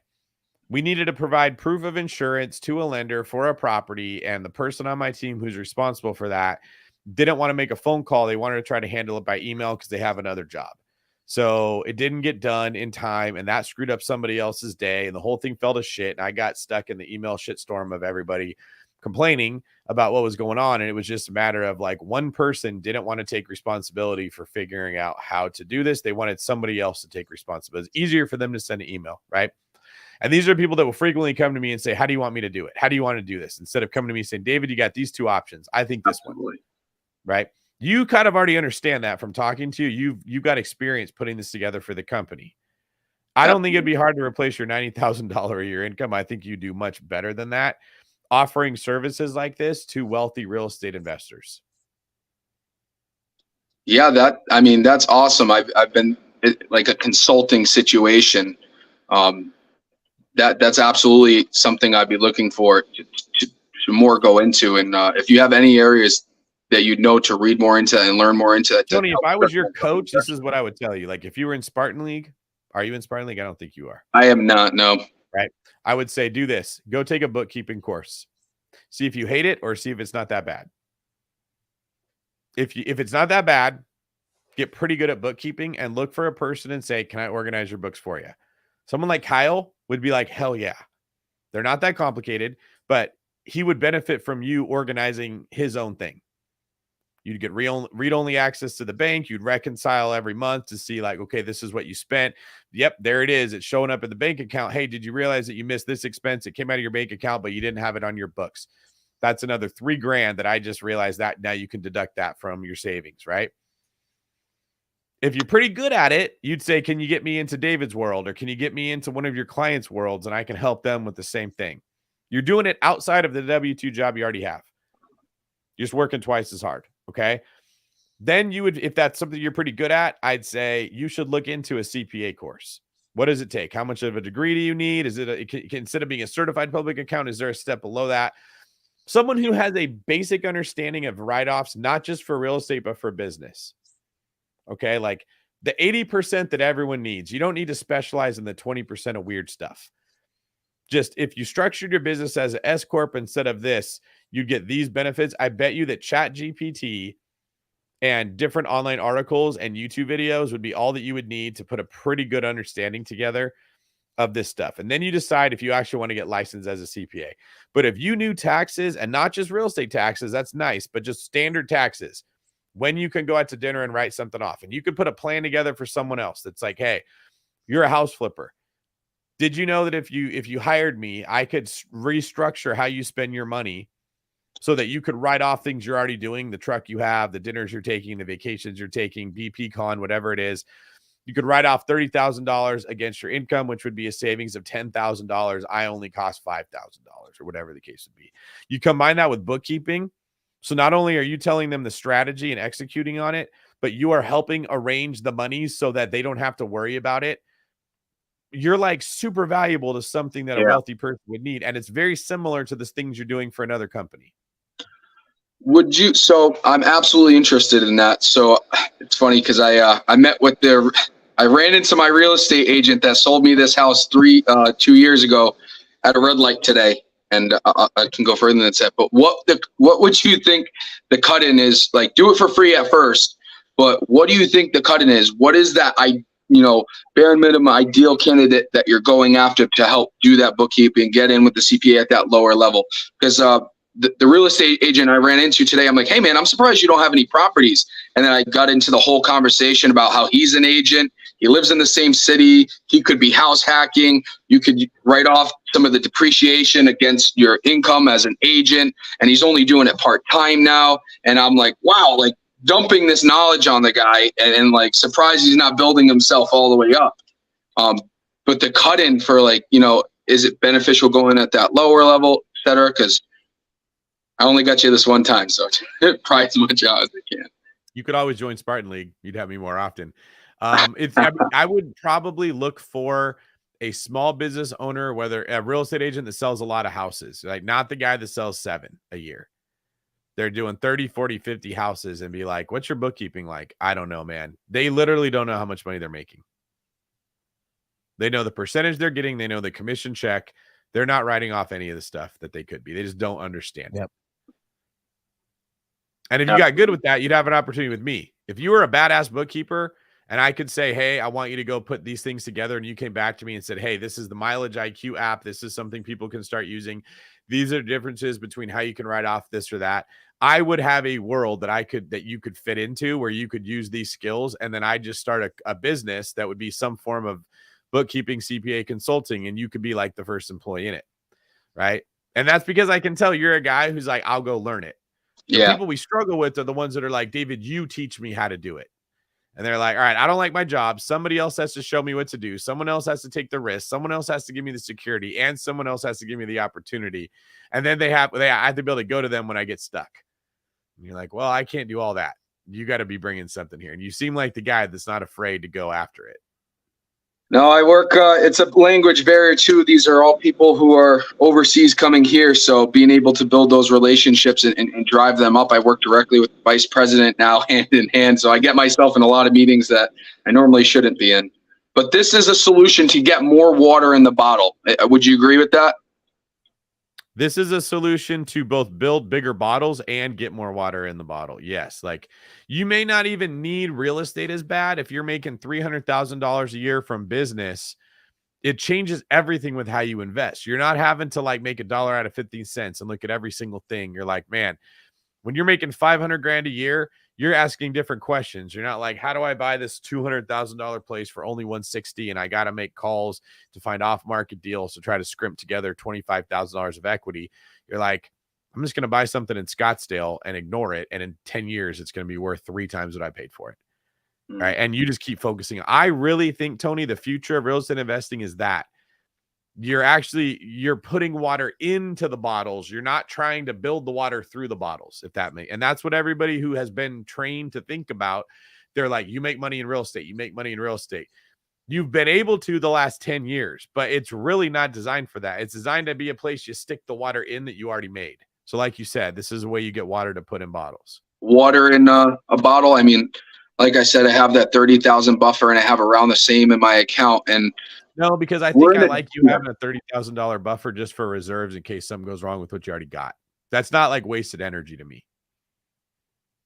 And now, so we're, like I said, we're in a D, C minus area. We are looking to go to a better area just for ourselves.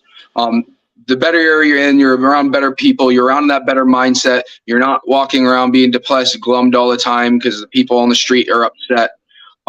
When would you say that, it's okay to jump to the next step for, a house hack? Because we're golden for house hack. I love the idea of a 1 unit with the 2 unit in the front and just hanging out there for 10 years with a duplex house hacking in my front yard.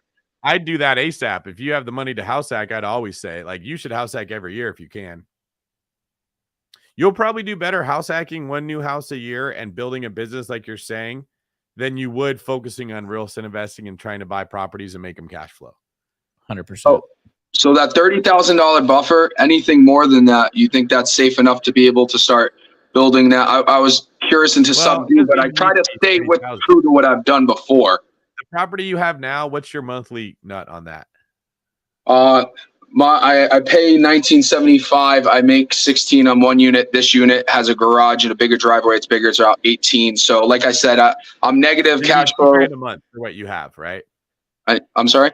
You need $2,000 a month for what you Correct. Have. Yeah. And each unit's 16 to $2,000 out here.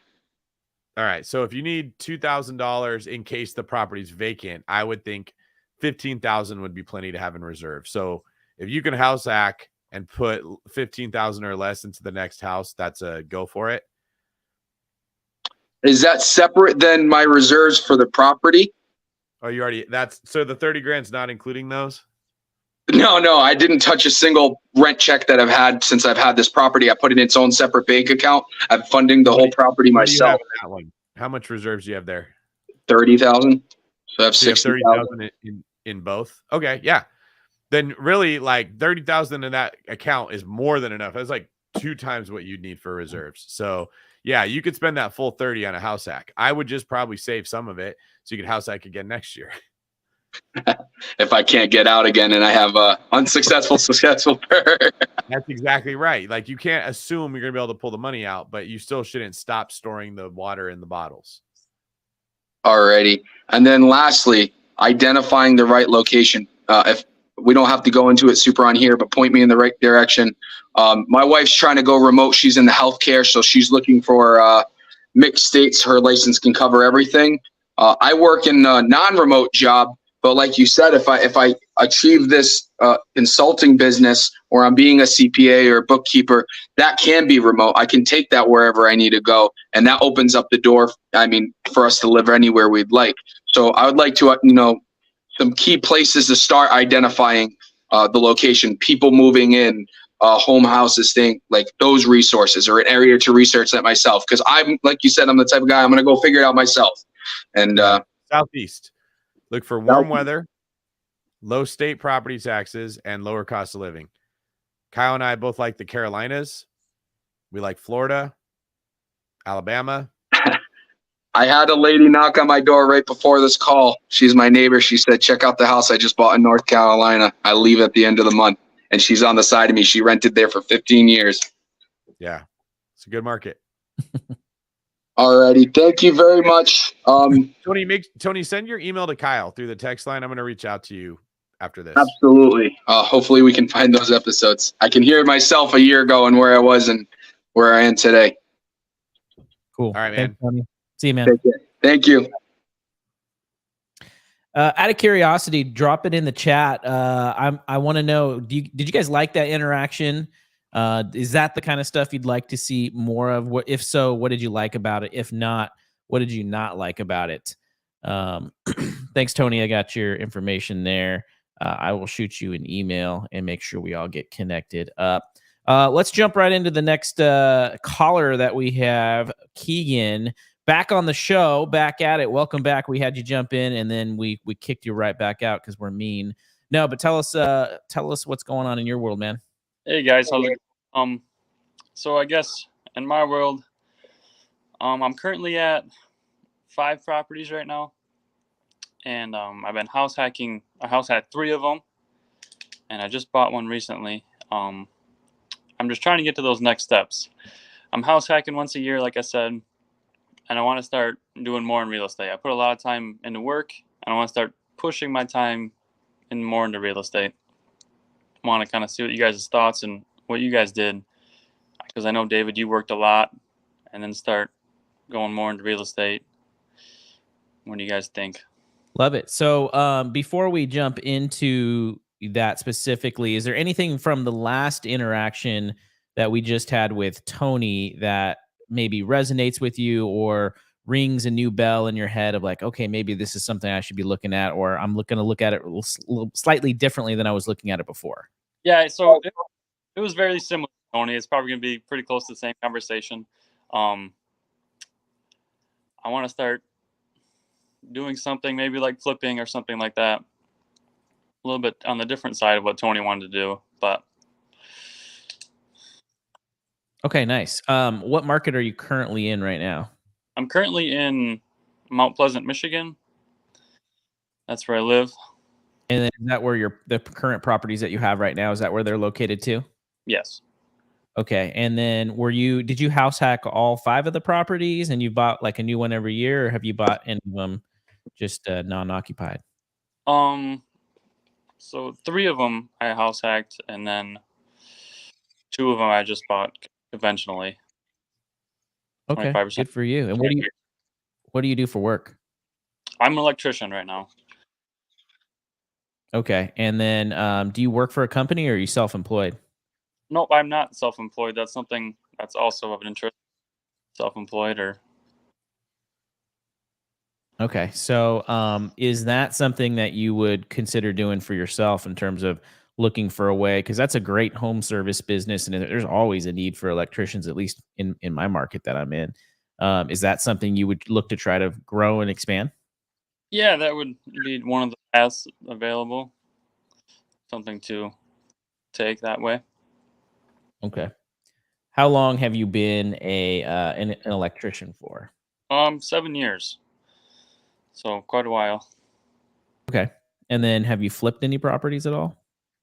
I have not flipped any. That's as an interest because I'm only buying the one a year, and I'd like to try to buy a couple more a year and start putting more of my time into real estate and working my time towards that. How confident are you in your ability to step away, or I wouldn't even say step away. I'm not going to say that. How confident are you in your ability to keep working your electrician job, but then also maybe start taking on some side jobs and building a side business out of it? Have you done that before already?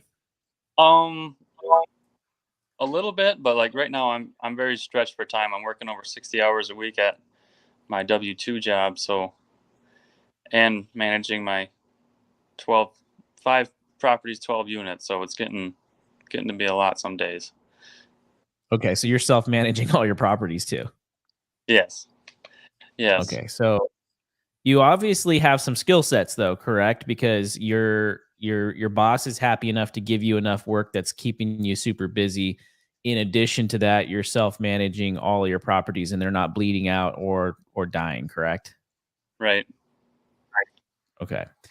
So this sounds to me a little bit like the energy situation that David was talking about, but we're also talking about your time energy, right? That you have, and maybe starting to put those into the right buckets, Yes. so that we can build things up. In your best kind of, if you could snap your fingers right now and have, kind of the life that you would want, and specifically with like what you're working on and what that looks like every single day. How much of it would be flipping houses versus managing your properties versus, running your own electrician business company kind of stuff? Um, perfect world, I'd say 50-50 with managing properties and flipping houses. Okay, so part of you're not interested in building the electrician side of things. Well, the electrician side of things will obviously get me, like you said, the water in that bucket for the money, but I want to put more time into that later gratification later down in life. Okay, fair enough.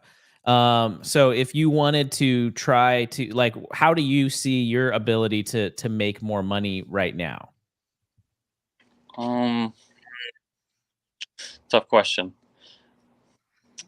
It would probably, like you said, maybe start with the electrical job and make more water that way. And do you enjoy doing the electrical stuff? Yeah, I fully hands, and flipping houses would be a lot of enjoyment to me. Okay. Do you have any kind of connections in terms of finding deals for flipping? How does it look in the current market that you're in right now? It doesn't look like there's a ton of house flippers, but I mean, there's a couple. You're saying reach out to one of them, you're thinking, and see if I can help them out some way. Potentially, but you want to flip your own properties too, correct? Yes. So, how is the market in terms of where you're at? Is it saturated where there isn't really any flips to come across, and there's at the end of the day there's not enough meat left on the bone, or is flipping something in your market where it's like, no, there's still really good flips that can be had, and if I do 10, 20 flips a year, I'm going to be making way more money than I would have. No, not 10. Say more. Maybe it'd be hard to do a year in my market, I think. Okay. I'll let David jump in and give his 2 cents. This is kind of my thought process for you, Keegan, would be because you're really good at being an electrician, right? You're not so great at being a flipper yet, right? And so if you throw all of your energy and all of your eggs into the flipping basket, that could be a challenge for you, and you could end up upside down. Right. But if you put some energy and some effort into building up the electrician side of things, there's a huge need for that right now. It sounds like you could probably make way more money if you were diligent at learning how to run the business, learning how to market yourself, learning how to build up a clientele. I don't think you necessarily want to leave your electrician job altogether. But if there's some way where you could build up a side hustle through doing the electrician business, in addition to that, that could lead to future flips down the road, right? I know a lot of electricians that I work with where they go out to people's properties and they're talking about their house and they say, "Oh yeah, by the way, I'm looking like I need to sell this thing, right? I need to get rid of this property because I inherited it from my grandfather who passed away." And you can say, "Well, hey, I'm a local investor here. I could buy it for you." So you could create some synergy between the businesses while you're learning to sort of build up your own book of business through the electrician stuff. So that's kind of my 2 cents on how you could maybe ramp up those businesses, and then that would allow you to then make more money and then buy additional rentals down the road. David, what are your thoughts on kind of Keegan's position right now? Keegan, we need to bring some clarity into this. Like, I can tell you got a lot of stuff floating around in your head. You probably listen to a lot of podcasts, a lot of YouTube, and you're stuck in indecision because you're like, I don't know exactly what to do, and I don't want to make the wrong step, right? Right. All right. Well, the first thing is we need to be thinking about how do we get you in the gym when you're there? It doesn't matter if it's the wrong workout. You'll figure out as you keep going to the gym what workout's best for you. All right. So my first question is, you're doing W-2 electrical work 60 hours a week, managing your own properties, and educating yourself on real estate. Is there anything else you're doing? Nope. That's Okay. all. What are you willing to give up out of those 3 things? It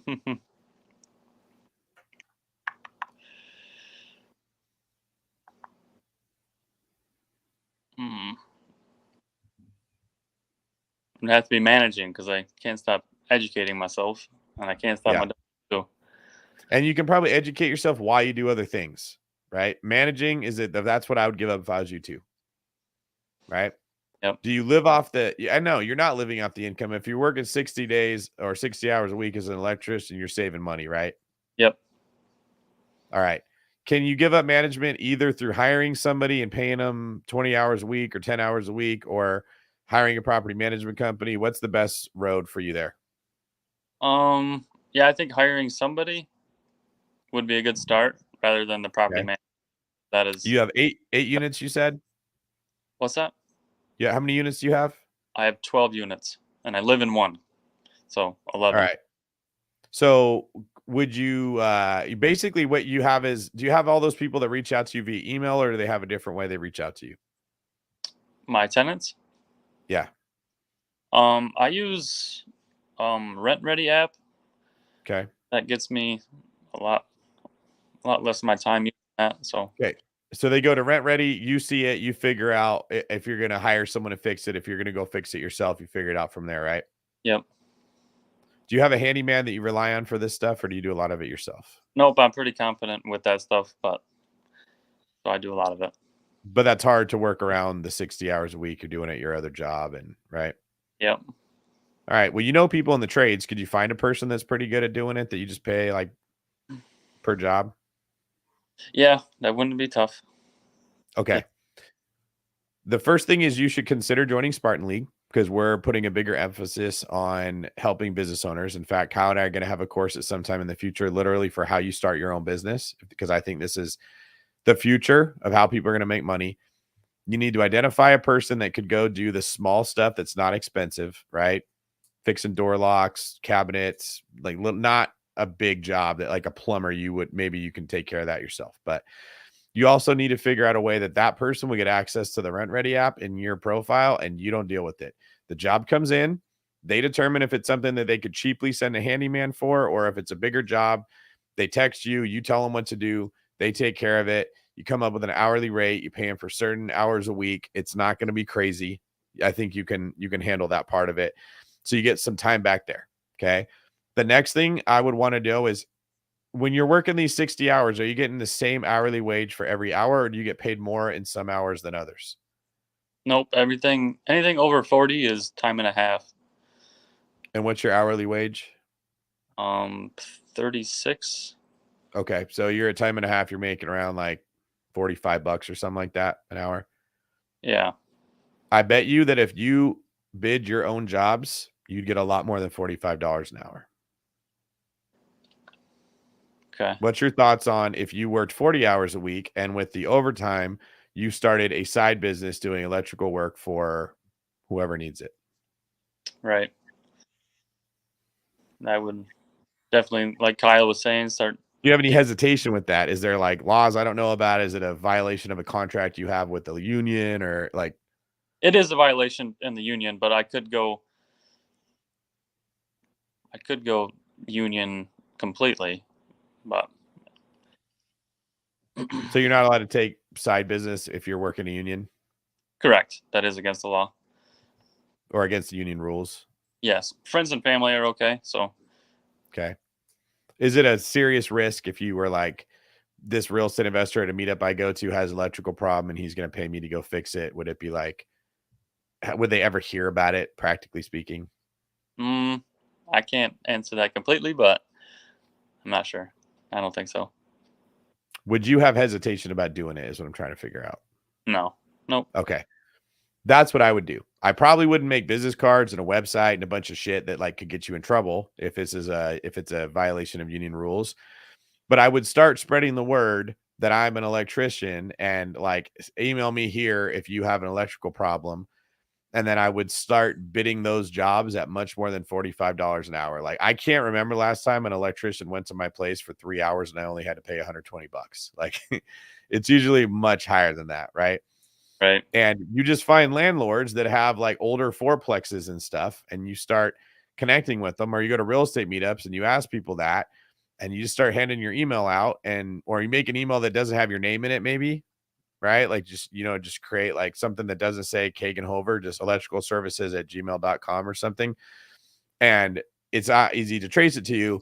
Those people start at bidding jobs and you just say, yeah, I can come by and I can give you a bid after work. And you meet them at 5:30, 6:30. You tell them how much it would cost. You see if they're going to do it. You go back the next day after work and you do that instead of the overtime. And you slowly start to figure out what it looks like to put a business together. You'll come up with a template that you'll find online to be able to give professional bids on. You'll figure out like, while I'm here, I could do this for you too if you want. Oh shit, yeah, you could do that. You make another $250 because you did some other handyman services that you didn't realize that people would do if you needed, right? Like you find the stuff that's maybe you recocked showers and tubs and that doesn't take that much time, but you're already there. So you charge for $125. I'll do that for you. It takes you like 1 hour, and you start tacking that on. Or like, I'd be recommending you look for all those little things that people need in their house, changing out air ducts. So you show up with a bunch of air ducts for them and you just throw that on. I'll add, like, I'd be thrilled if you went to go do my property and you were like, for only this much money, I'll do this other stuff too. And it's cheaper than I would have to pay a guy to go out just to change the air ducts. Right. I'd give you $75 if you're going to do all that for me and you're going to pick out the thing. Hell yeah. Well, if you add 4 things like that, you're getting paid whatever you got paid for to do electricity. Plus you're making another $600 to do all of this kind of stuff. And it's like, it's not ripping people off. It's things that they would have needed already. Right. You may get to the point, I know I'm going really far here. Like, you got some wood touching the dirt around the outside of your house. Like that's a recipe for termites. I can do this thing, or I can fix this dry rot. I'll come back another day. This is what it would cost for me to do it. And it's going to be way cheaper than the pest inspection company charges when they want to fix dry rot. And then they'll tell their friends about how awesome this guy Keegan is.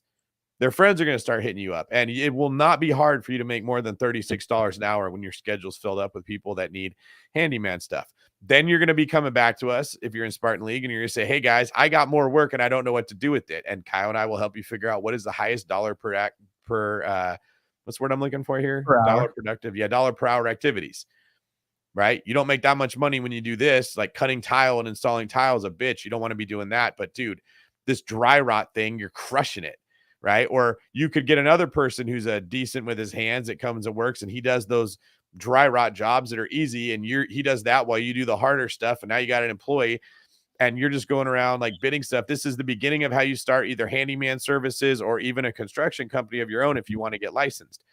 I am not describing a crazy scenario, Keegan. Right. I would be surprised if this didn't happen if you took that road. Yeah, that's not very far stretch. Like what Angela just said. She says, I pay my handyman a stupid amount of money to do the simplest things. So if you don't make them pay a stupid amount of money, just a silly amount of money, and they're happy with it, they're all going to tell their friends about it. Angela can do her push-ups and watch the CrossFit games while you're changing out her ceiling fan. Yeah. Especially if I sent you to the house to fix the ceiling fan, and then while you're there, you're like, here's all the other stuff that I could do, but you're not hammering me.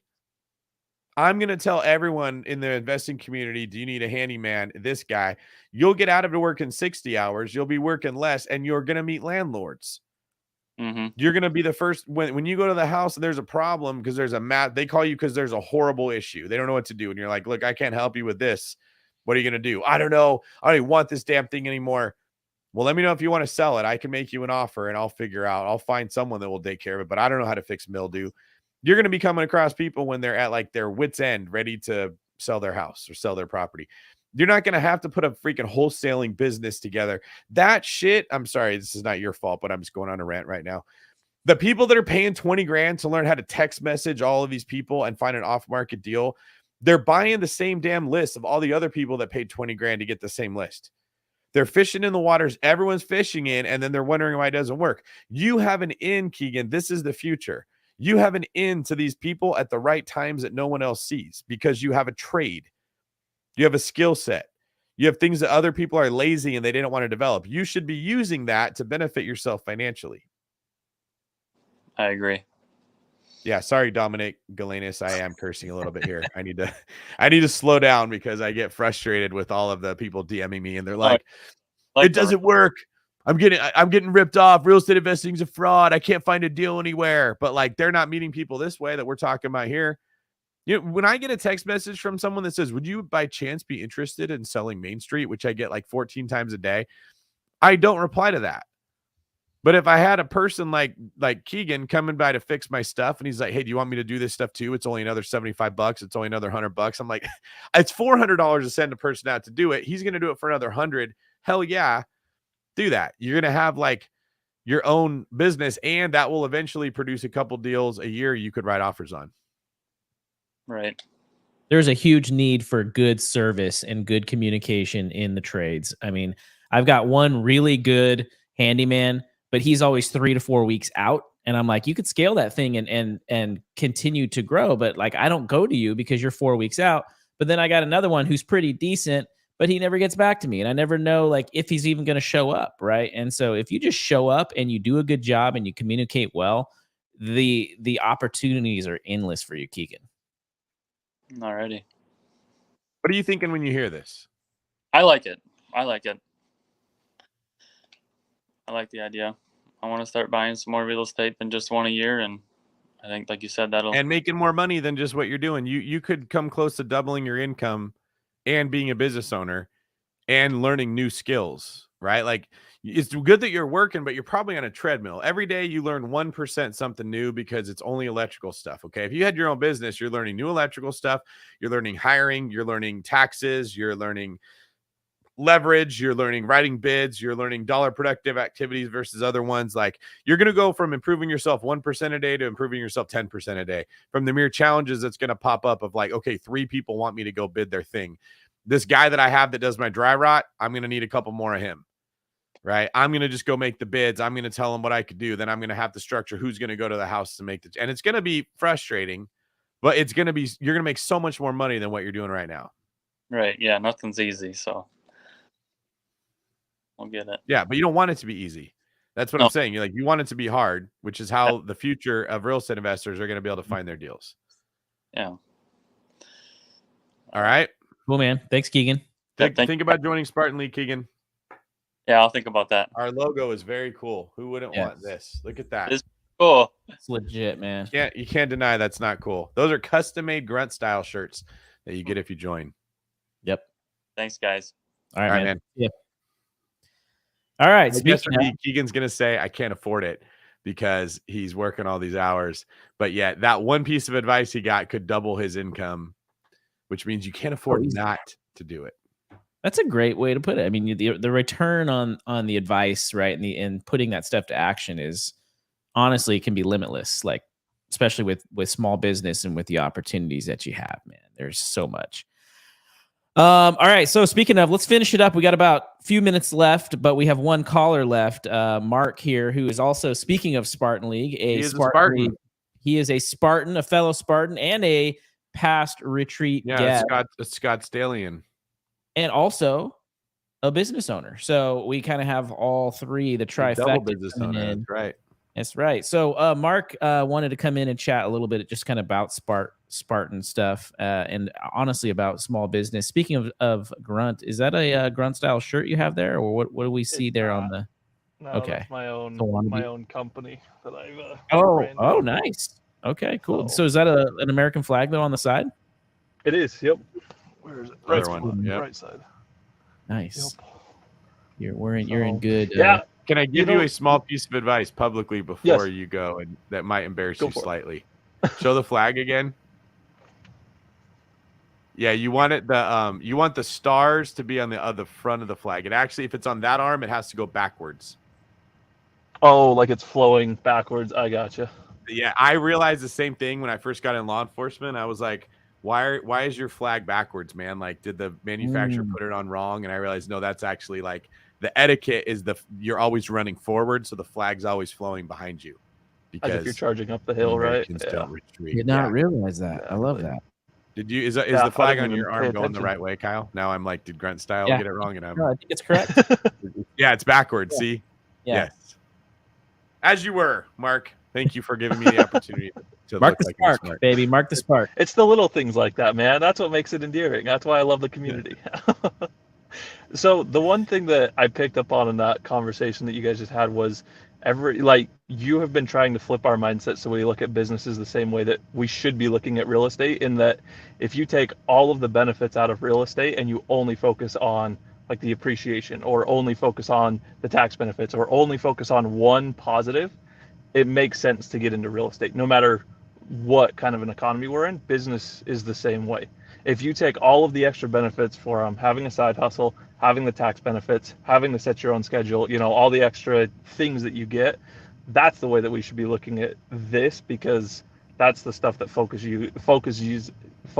you in on making more money, changing your lifestyle to be as free as possible, giving you the freedom to educate yourself and going into whatever you want to do. So I wanted to make that comment, because that I think is often missed in this conversation about where the economy is going and why we should be in business. So yeah, I appreciate you saying that. And I'm sorry that I have to always be the bearer of bad news. I feel like my entire career, I've always been the bearer of bad news. It's like, yeah, you got to put your money in real estate. You can't buy cars. Why? That sucks. And then you can't buy in your backyard anymore. You got to go where you can actually buy the real estate. But that's hard. Now you got to add value when you do a BRRRR. But I don't want to manage a rehab. You got to buy real estate in the best markets. But it's more expensive. You probably are going to have to get into running a business and not just selling real estate. But that's too hard. It's like there's always a thing I feel like is depressing everyone. But then if you fast forward 3 years, the stuff that depressed you 3 years ago, you're like, I wish it was that way. Like all the people that listened to me and bought houses 3 years ago are so glad that they did it. None of them are upset about it. And I really think 3 years from now, all the people that started a business and started building a reputation and put a CRM together and built a database and started to market to it and learned how to do it and got their teeth kicked in now are going to be at advantage because everyone else is going to be flooding trying to do the same thing. You're going to have a whole bunch of W-2 workers that aren't getting wage increases.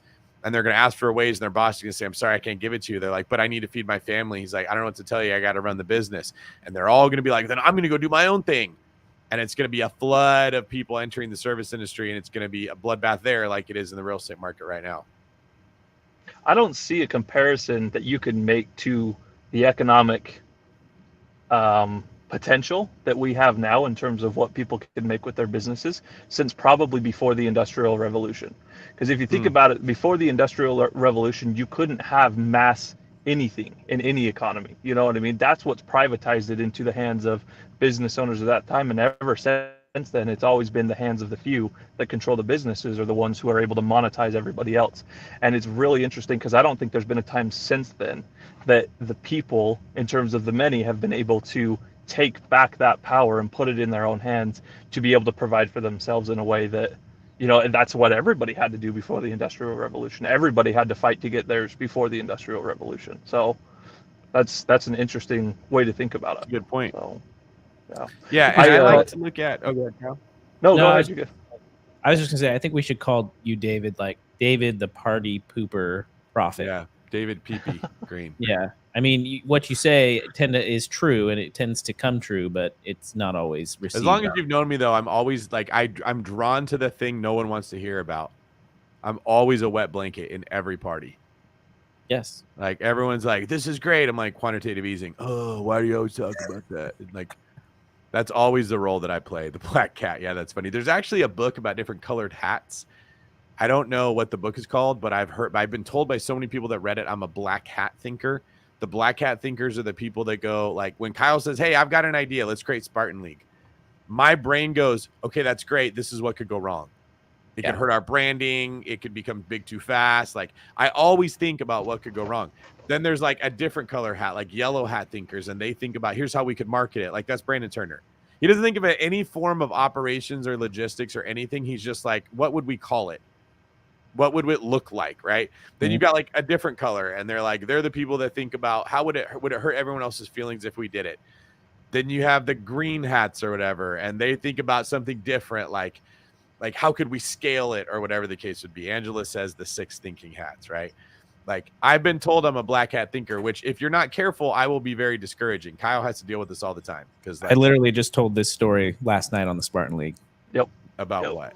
About how you're a black hat thinker, and then you have to prepare me for it. Yeah. So you're perfect. Like, I've had to deal with 15 years of David's negativity.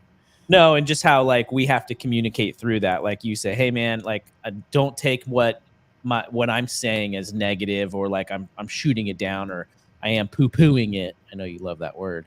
But you know, really this is just how I think. You're a black hat thinker. That's right. Lisa, were you assuming when people said black hat thinker, they were saying black cat thinker? Oh, were you thinking I was that's saying what just happened? Yesterday? That's hilarious because Lisa was on the call last night. Yes. Oh, that's so funny. I love when that happens. I thought that fringe benefits were French benefits for my entire childhood. That's what I thought people were saying. You love to eat French fries. Yeah, French fries. That's funny. Mark, here's a thought I had, right, when we were talking to Keegan. Does anyone love the fact that you have to get on an app like TaskRabbit to find a person to come do something in your house? Do we love that? No. Probably not. Like, I don't know this person. What kind of drugs are they in? Are they going to steal stuff? Are they any good at what they do? You got to pay the person, plus you got to pay TaskRabbit, and you're going to be paying probably like over market rate for the convenience. No one likes this, okay?